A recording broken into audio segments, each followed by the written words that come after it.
Good morning, everyone. Brian here with BMK Retro Gaming. This morning I have for us the Atari 7800 Original Library Review of Midnight Mutants. Now, here's my box copy. It's got maybe a little bit of, it's pretty nice. Maybe you can spot a little bit of, see we got a little bit of gameplay footage or stuff being shown. It's got a little bit of a bend in it because my aunt and uncle had stored some things for me and been in a hurry to pack, so... But it's hardly noticeable. And here's my cartridge, which is pretty nice looking. Color label, you didn't get those very often. Al Lewis actually went ahead and he was still active and using his Grandpa Munster persona and licensed his image out. Which, back in those days, the Munsters was still pretty popular, you know, throughout the 80s and a lot of the early 90s with syndicated television, so... Even though it had originally only had 2 seasons back in, like, I think the early 60s? Something like that. Here's our manual. It's in black and white. First page is just some disclaimer stuff and all. Second, we have the story, kind of. And then tells you about getting started. It's about 10 pages put together if you include front and back. Then it tells you about using the controller. The Grandpa help screen, he does talk to you quite a bit. Areas to explore and map. Optional game controls. Playing the game. Items to find and pick up, as well as a little bit of an overview of the map some. Tells you about the mutant bosses and gives you some hints. And then tells you a little bit about scoring. And then you just got a basic back page. The game was developed in 1990 by Radioactive Software and published by Atari Corporation. Basically, the synopsis is, 245 years back, your ancestor, Jonathan Harkman, was chief or head witch hunter for the town. Okay, that's ready to go in a minute. And oversaw the execution as apparently a witch of Dr. Evil. And no, we're not talking about from the Austin Powers series. Seriously, if we get to a point where we see this guy, he actually looks a bit more like Count Chocula's cousin or older brother, whatever. Anyway, Grandpa Munster here is not the grandpa that you are... He's a different character. He's playing as a lookalike here. But anyway, about 245 years in the future, you're present. You, who you're playing as, Jimmy Harkman, are visiting your grandpa, who happens to be into spells, potions, and Halloween, and loves to raise pumpkins, and is a pretty nice guy. When Dr. Evil apparently resurrects or whatever and returns, and recognizing Grandpa as the ancestor of Jonathan Harkman,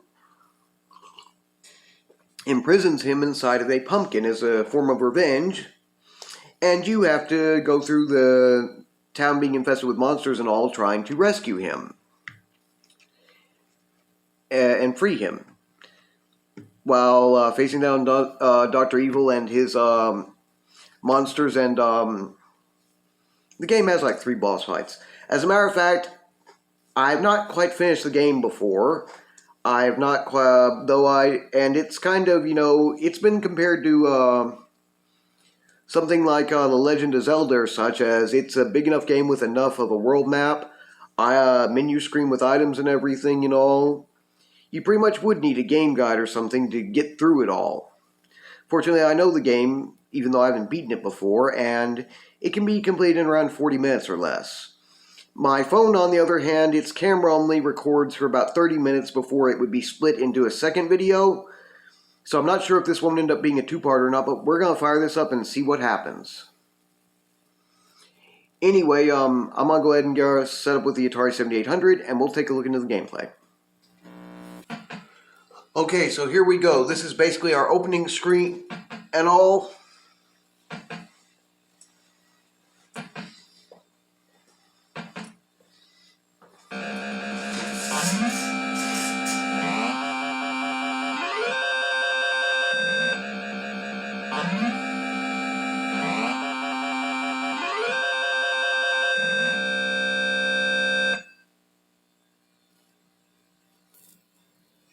Okay.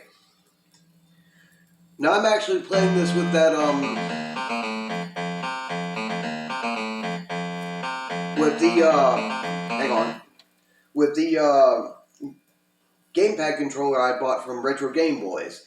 It's not the first game I played. Well, it's one of the first I have, but it makes it a lot easier on this one in some ways, and in many others. And anyway, we're going to take this through. We'll see how we do.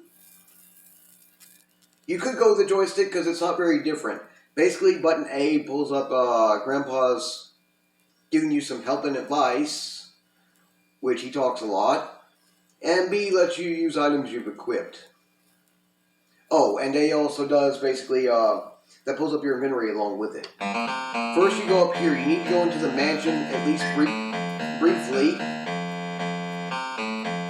So that you can, that was a potion to restore health. This restores your blood purity, which is another thing that can take you down if you lose too much of it.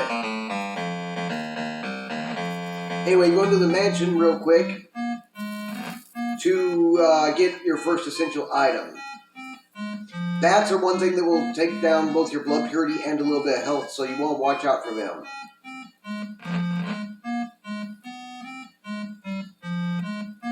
The other guy down there is a monster of sorts who, die, you rat with wings.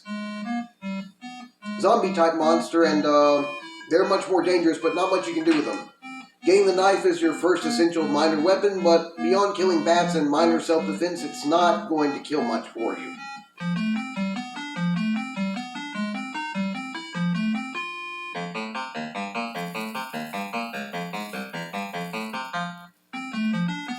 Okay, next stop after going up there is go up here. There's a chapel. The second reason why you need the knife is so that you can manage to, apparently you can't pry open the locked door on this chapel without having the knife. There is a cross right there. It's useful to equip it right away because bats and there are also crows, other similar enemies, will leave you alone while you have it equipped. See, there's a crow. Second, you want to go up here, take this turn, and go to the pumpkin patch. Right there is the path you need to go back. Go up 1, 2, and to your left. Oh, those flying pumpkins of theirs will damage you anyway. That's a little pumpkin circle where that pumpkin right there is technically the one where your grandpa is being held at. This is a lantern. You need that thing to get out of here. It helps by lighting up areas that are dark for you. It's easy to get at this point, so why not? Okay, come back down here, go back down 2 screens. Find your path and get moving.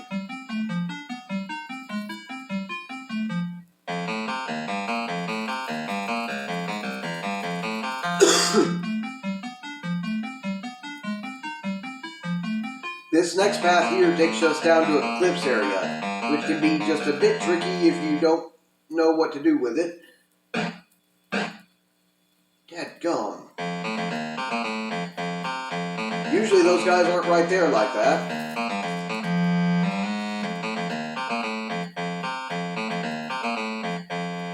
You want to kind of try to hug the cliff as best as you can on this one because dangerous enemies like those wolves right there, which can take you out pretty easy, or roaming around otherwise, and you don't want them to become a problem. Okay, go up.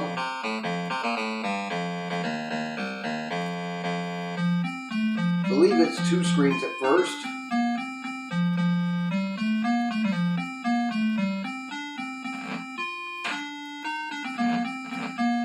Careful of these bats here because they will cause you some trouble if you're not careful enough with them.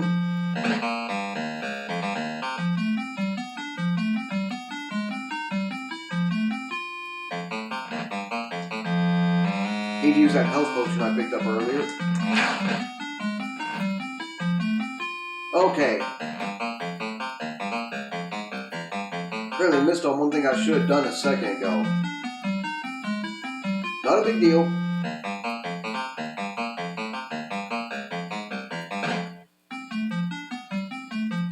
over by about 2 after going up 1 should get you this blood diamond here, which will, first of all, it restores some of your health, or most of it.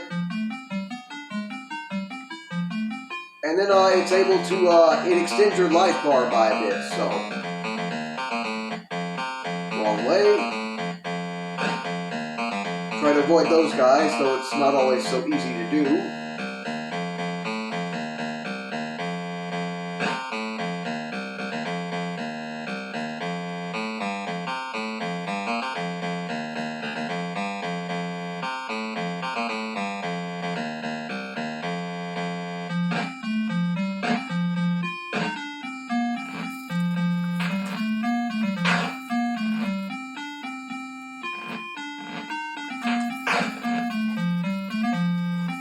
Sheesh, those bats are out to get me like crazy today. There you go, that restores your health. That well right there will restore your health some. This is a cabin, and there's your axe. It's your next more powerful weapon and helps you a lot more than if you don't get it. Want to avoid these guys. They're a type of mutant monster which will really take you down some if you let it.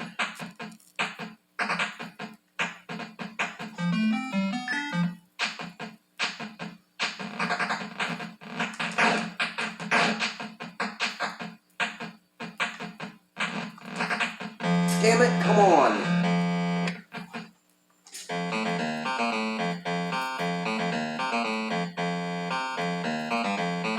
Don't need that first. We're going to get back down here and through this part without having to worry about all that.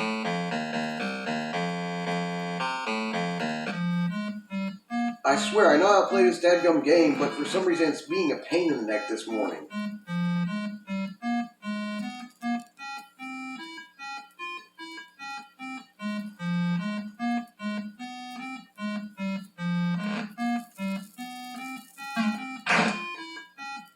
That's one rat with wings out of my way.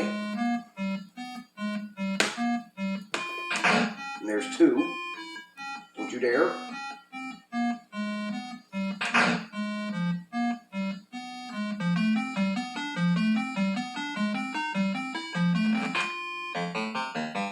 You don't want to use those first 2 potions unless you really need to, so kind of better to just leave them if you can.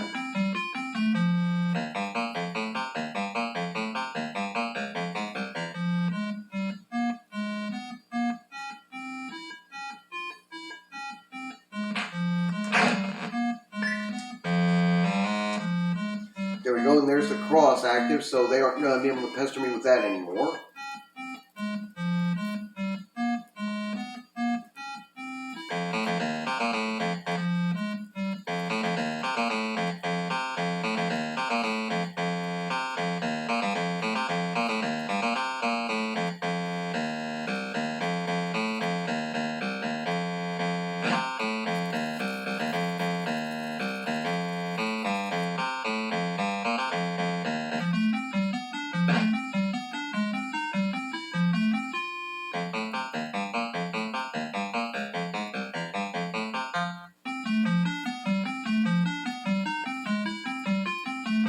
Got our lantern.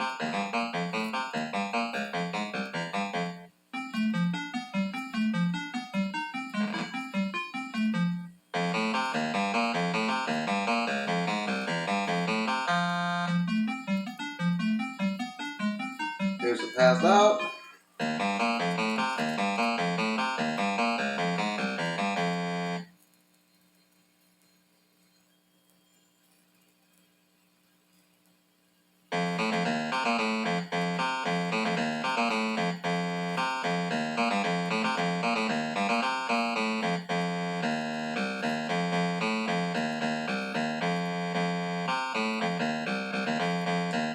I think that got screwed up on the first attempt, but those are the breaks sometimes.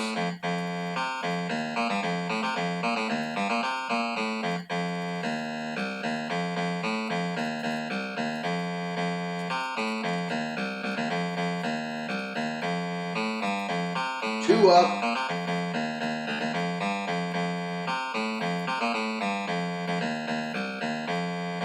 Well, one up should take you to the first spot, if I'm not mistaken about. Yeah, there's that sacred blood diamond. It extends your life bar and helps to restore your health. Not always all of it, but some.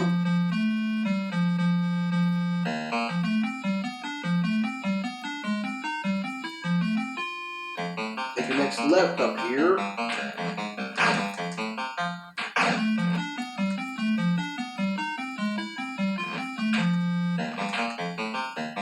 Stop attacking me with freaking bats, you stupid thing.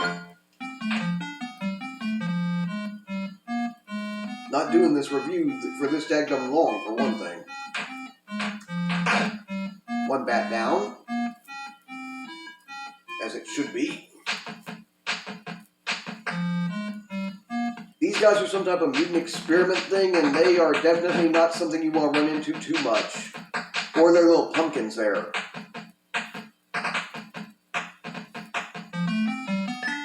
There's another little diamond to help you out. I can just get back through this part without getting killed.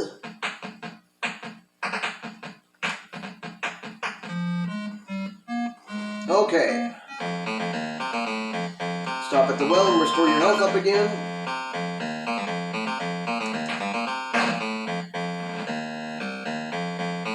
And this is a portal that'll take you right out to the next to, oh, another diamond, that helps a bit more.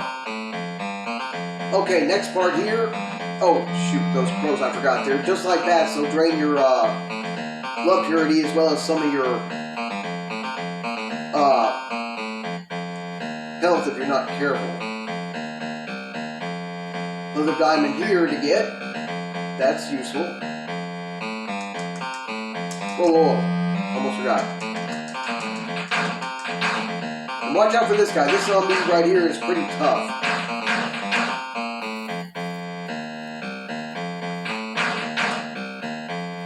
More so than the regular ones.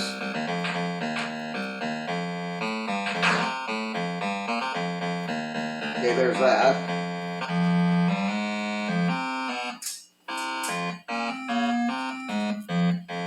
Kind of story between, okay. There we go.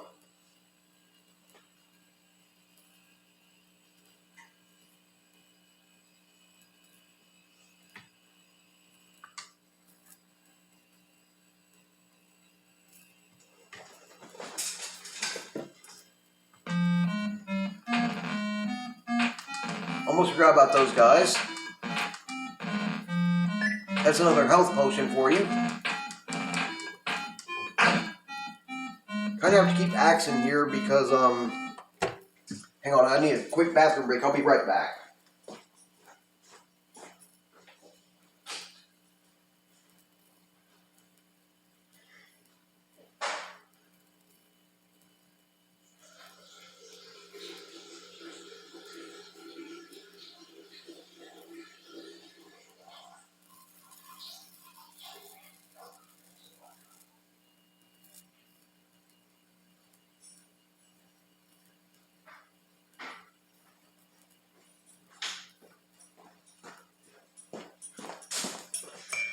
Okay.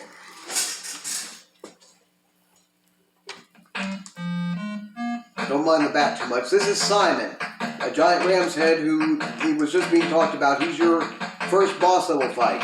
Look at this. This is almost as good as the third generation Nintendo NES graphics, if not better. Pretty cool.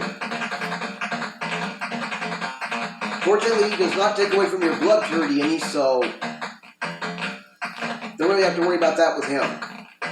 He will take away your regular life points, though, so.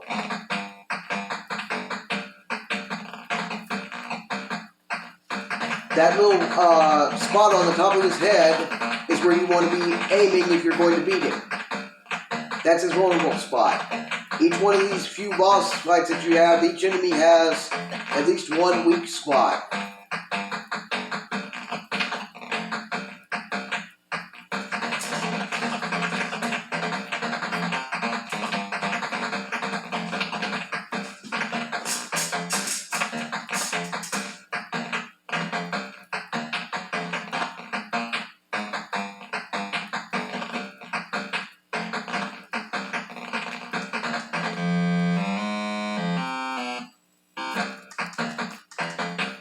there's our life meter back up.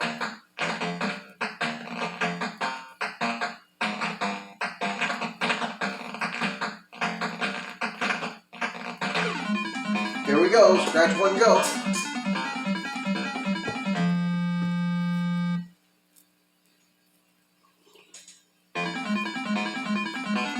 And he basically just comes apart on you.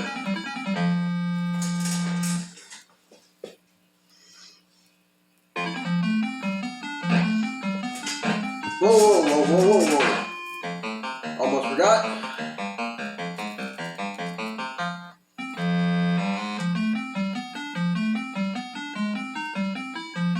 Keep the crows away by switching real quick.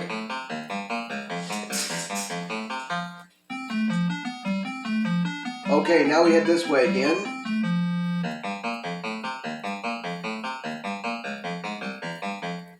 Don't need those yet. Maybe later. I forget what this little maze is, if it's supposed to be graveyard type area or what, you know, but you gotta play those guys in there, but you can walk around most of them.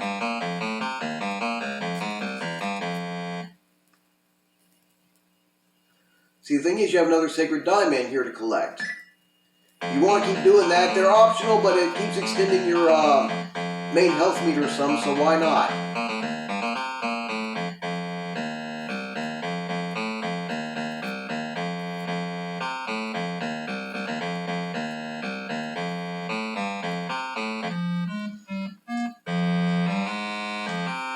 Switch back to your axe because you're going to need it. These guys take about 2 hits apiece to get rid of, most of them. There's your next little diamond to worry about. Get rid of him for a second, and him.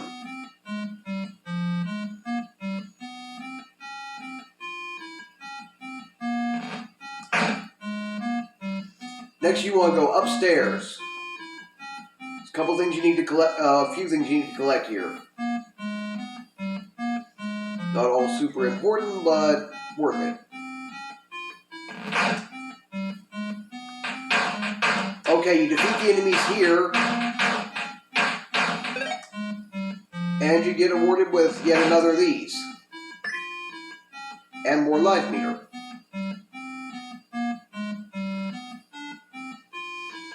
Then you want to go through every room down here because each one pretty much has a goodie for you if you go right about it.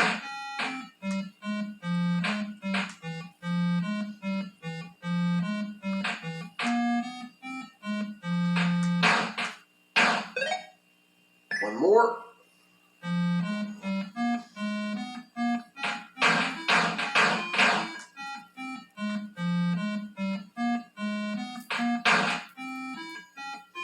Not much advantage in battling them any further, so.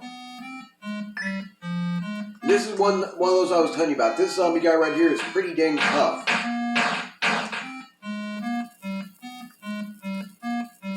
Takes a few more hits than the normal ones.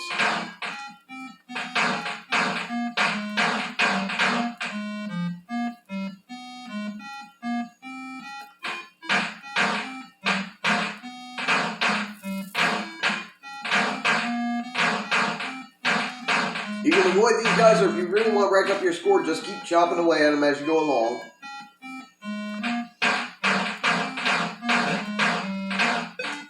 It's another one that's a bit tougher than your typical zombie. And another bit more to your health meter.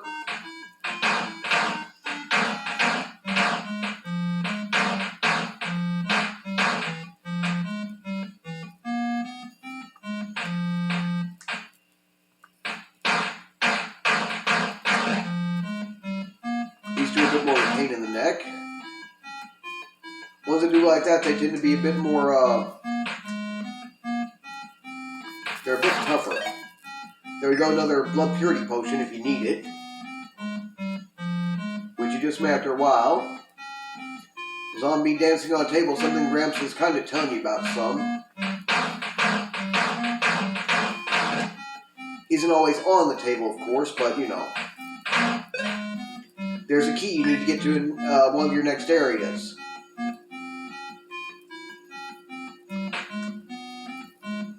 Didn't mean to go back in there.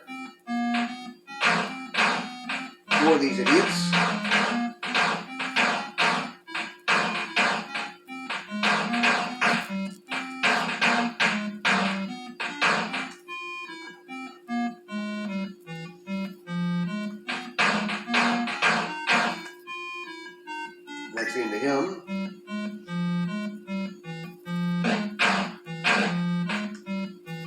Of course, you don't want to be just stuck doing that all over again, so don't bother.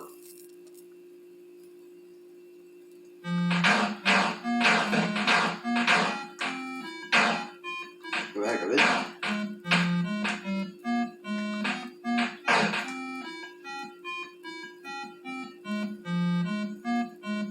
And watching with these werewolf guys on the stairs, I think that's what they are, werewolf zombies or something. You cannot yet kill them. Even with the axe.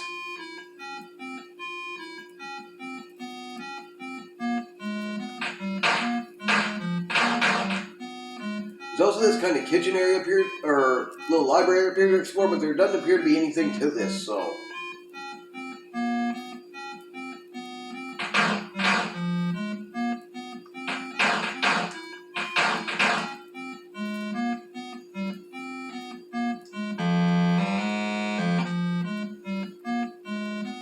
Watch out for those guys and go here. That's what that key is for. You have zombies here to defeat, so go ahead and do that.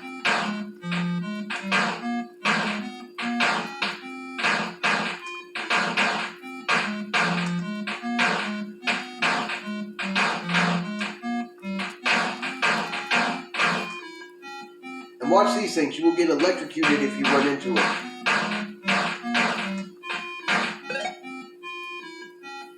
That sound, you just unlocked another item. Which is going to be,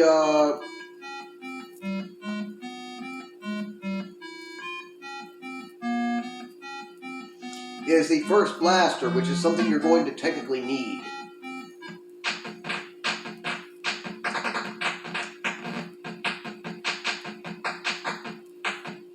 Down this way.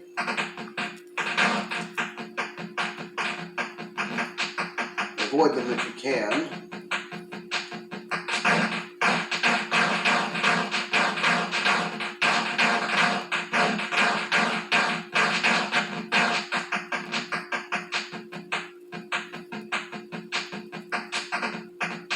Those are the mutate experiment things being talked about early on.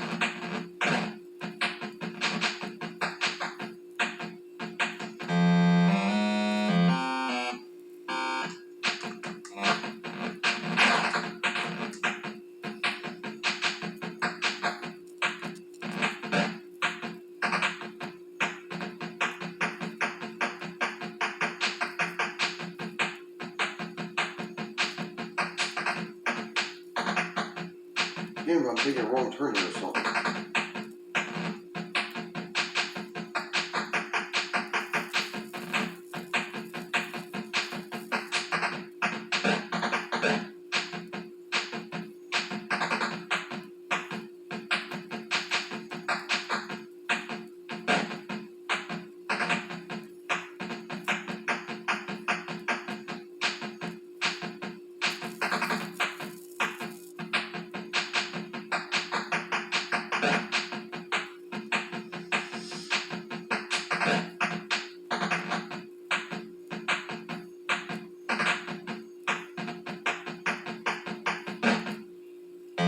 And there's game over again. That's about as far as I can take it, but you guys gotta get the idea of the gameplay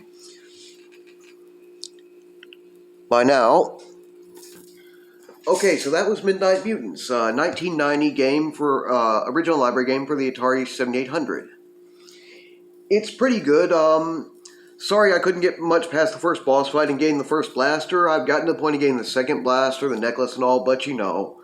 Takes a lot of luck too, and the game for some reason was giving me a lot more trouble than usual. Anyway, some would have argued, you know, maybe they're a little behind the times, using, you know, Grandpa from the Munsters, you know, and all that. But like I was kind of trying to say before, the Munsters was still pretty popular throughout much of the early 90s, you know, in TV syndications. So, yeah, you could have gone with a much worse choice than that. Anyway, it's a very good game. It can be tough. Very similar to Legend of Zelda, you know, on the Nintendo NES with the big variety of items to collect and how do you say, the inventory and the big world map, and you've got at least 3 boss fights in the game, yeah, I can see where the parallels came in some. I do have a few recommendations and links for you guys. One is Vizd gameplay videos. He's mostly just got a little screenshot of the opening screen, not much, but it's still nice. My friend Mr. Patrick B, Henry Mr. Postile, and Phil, the No Swear Gamer. Phil also has a good walk view video on this one, which is how I know how to get through about as much of the game as I do. He beats it in about 34 minutes. Me, I haven't got quite to the point of beating it, but one day. I'm not going to leave a link for that one. I'm just leaving the one for his review video. You want to find the walkthrough video, go ahead and do a YouTube search to find it. No big deal. Anyway, big shout out to my Atari 7800 Facebook group. Love you guys. Atari 7800 Pro System Gamers. You guys should be getting this before too long. And, well, I should be coming at you guys again on this coming Sunday with another homebrew probrew or prototype video game review. So, not sure what's going to be yet. I'll pick and find out about it then. In the meantime, if you guys enjoy my channel's content, please feel free to like, share, and subscribe. And please don't hesitate to leave any questions, comments, or suggestions down in the comment section below. You guys take care, have a good morning, and I will see you next Sunday.